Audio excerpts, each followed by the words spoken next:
जय श्री राम। नमस्ते मित्रों, श्री रामेश्वर ज्ञान ज्योति में आपका स्वागत है। मित्रों, आज हम class 12th exercise 3rd matrix के बारे में जानेंगे। मित्रों, मैट्रिक्स क्या होती है, मैट्रिक्स की परिभाषा देखते हैं। मैट्रिक्स की परिभाषा होती है कि बंद कोष्ठक में, ये बंद कोष्ठक में रो और कॉलम में लिखी गई संख्याओं का आयताकार व्यू ही क्या कहलाता है, मैट्रिक्स कहलाता है। ये कोई संख्या ले ली अपन ने, ए बी सी डी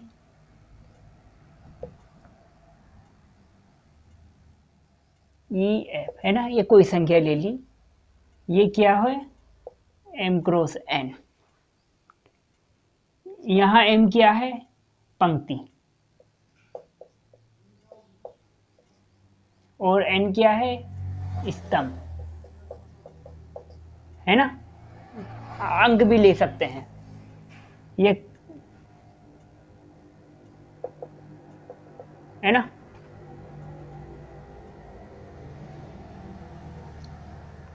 तो क्या होगी मित्रों, बंद कोष्ठक में रो और कॉलम में लिखी गई संख्याओं का आयताकार व्यू ही मैट्रिक्स कहलाता है।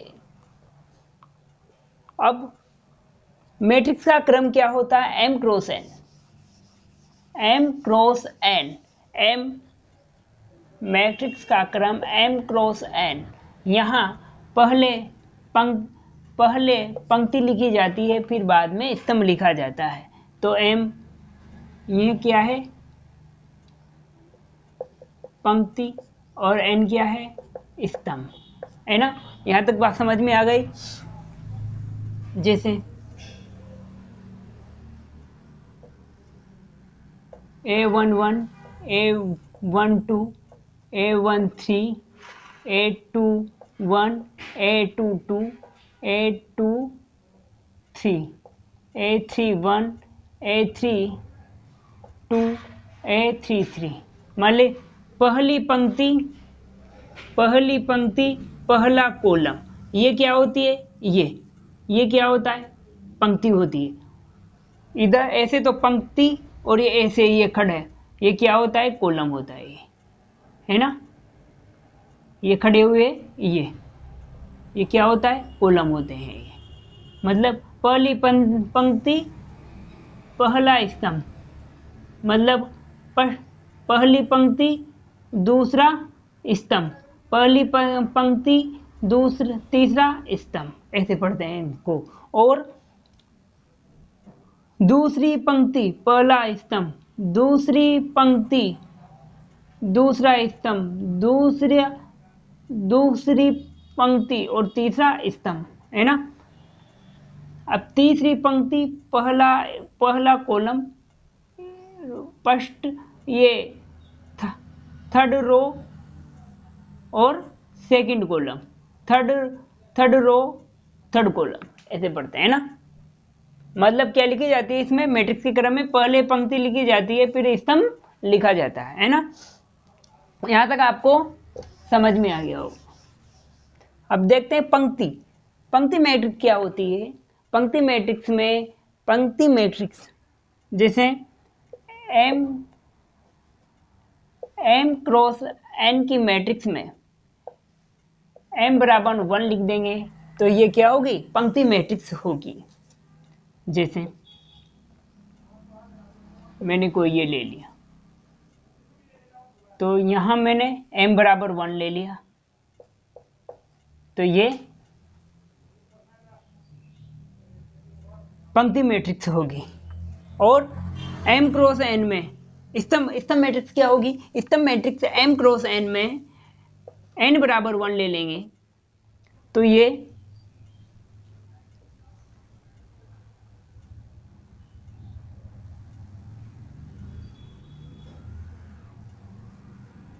वन टू थ्री, तो ये n बराबर क्या ले लिया, यहाँ 1 ले लिया, है ना। n बराबर 1 ले लिया, और ये 1 2 3 पंक्तियां, तो 3 क्रॉस 1 की होगी, और ये भी 3 क्रॉस 1 क्रॉस 3 की होगी, है ना। तो n बराबर 1 ले लिया, तो ये क्या होगी, स्तंभ मैट्रिक्स हो गई। शून्य मैट्रिक्स क्या होती है? जिसके सभी अवयव क्या होते हैं? शून्य होते हैं। ये शून्य मैट्रिक्स, ये जीरो, ये जीरो, ये जीरो, ये जीरो। तो m क्रॉस n क्या होगी? ये सभी अवयव, सभी एलिमेंट क्या होते हैं? इसमें शून्य होते हैं, शून्य मैट्रिक्स कहलाती है ना। ये 3 क्रॉस 3 की बना लेता हूं। ये इनके सभी अवयव क्या होते हैं? शून्य होते हैं, शून्य मैट्रिक्स कहलाती है। वर्ग मैट्रिक्स, वर्ग मैट्रिक्स क्या होती है? जिनके पंक्ति और स्तंभ के, पंक्ति और स्तंभ के सभी संख्याएं क्या होती है? समान होती है, वर्ग मैट्रिक्स कहलाती है। जैसे वर्ग मैट्रिक्स के उदाहरण देखते हैं। वर्ग मैट्रिक्स, वर्ग मैट्रिक्स का उदाहरण जैसे इसको क्या बोलेंगे? 2 क्रॉस 2 की। तो पंक्ति भी समान है और पंक्ति और स्तंभ दोनों समान है, तो ये क्या है कि वर्ग मैट्रिक्स होगी। 3 क्रॉस 3 की ले लेता हूं। ये 3 क्रॉस 3 की भी क्या होगी? ये 1 2 3 4 5 6 7 9 11 ये ले लिया मैंने। तो ये 3 क्रॉस मतलब स्तंभ भी समान है और कॉलम भी समान है, तो ये क्या होगी? वर्ग मैट्रिक्स होगी। अब अदिश मैट्रिक्स में चलते हैं। ये रेखीय मैट्रिक्स का अनुरेख। मैट्रिक्स का अनुरेख कैसे निकालते हैं? इसे मैट्रिक्स का अनुरेख, ये मैट्रिक्स का अनुरेख कैसे निकालते हैं? जिसमें मुख्य विकर्ण के अवयवों को जोड़ लिया जाता है।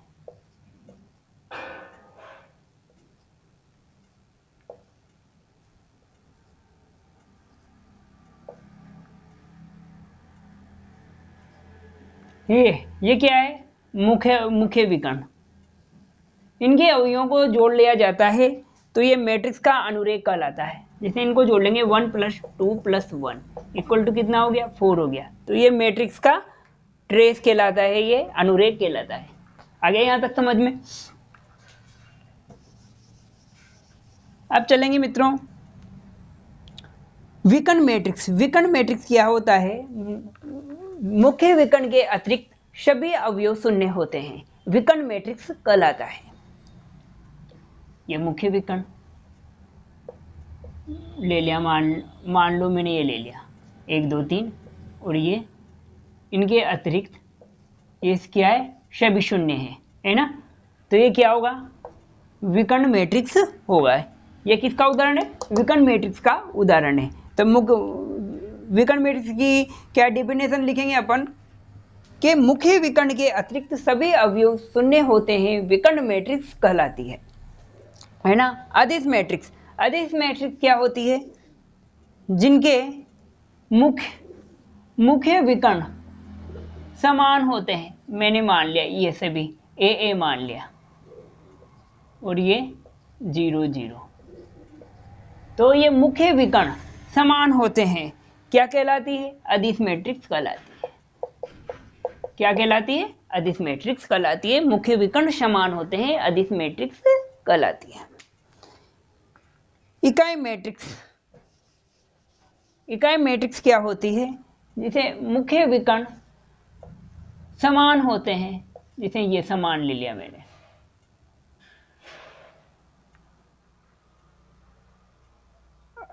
अदिश मैट्रिक्स समान हो गया, ये अदिश मैट्रिक्स का उदाहरण हो गया ये, है ना। और इसी में मैं क्या कर लेता हूं? इकाई मैट्रिक्स। अब ये हो गया इकाई मैट्रिक्स। इसमें क्या होगा? सभी अवयवों क्या होगा? 1 इकाई, यानी यूनिट मैट्रिक्स, है ना। 1 ले लिया मैंने। मुख्य विकर्ण क्या होंगे? इसमें 1 होगा। इकाई मैट्रिक्स में क्या होगा? मुख्य विकर्ण क्या होंगे? 1 होंगे, है ना। 1 1 1 1 1। और विकर्ण मैट्रिक्स, इसमें सदिश मैट्रिक्स में, अदिश मैट्रिक्स में क्या होता? अदिश मैट्रिक्स में मुख्य विकर्ण समान थे, और इकाई मैट्रिक्स में मुख्य विकर्ण 1 है, और विकर्ण मैट्रिक्स में क्या था मित्रों? मुख्य विकर्ण के अतिरिक्त सभी अवयव क्या थे, शून्य थे, है ना। मुख्य विकर्ण कुछ भी ले लो, ए बी सी 0 0, है ना, ये हो गया विकर्ण, विकर्ण मैट्रिक्स का। ये हो गया अदिश मैट्रिक्स का उदाहरण, ये हो गया इकाई मैट्रिक्स का उदाहरण, है ना।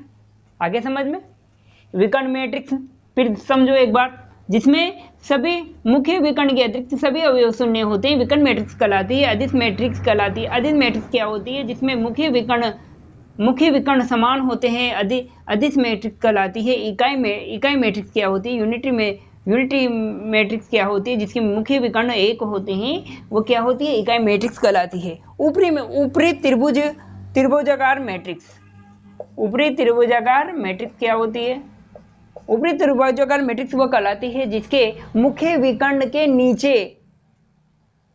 का वो शून्य होता है। जैसे मैंने ले लिया ये ऊपरी त्रिभुजाकार मैट्रिक्स,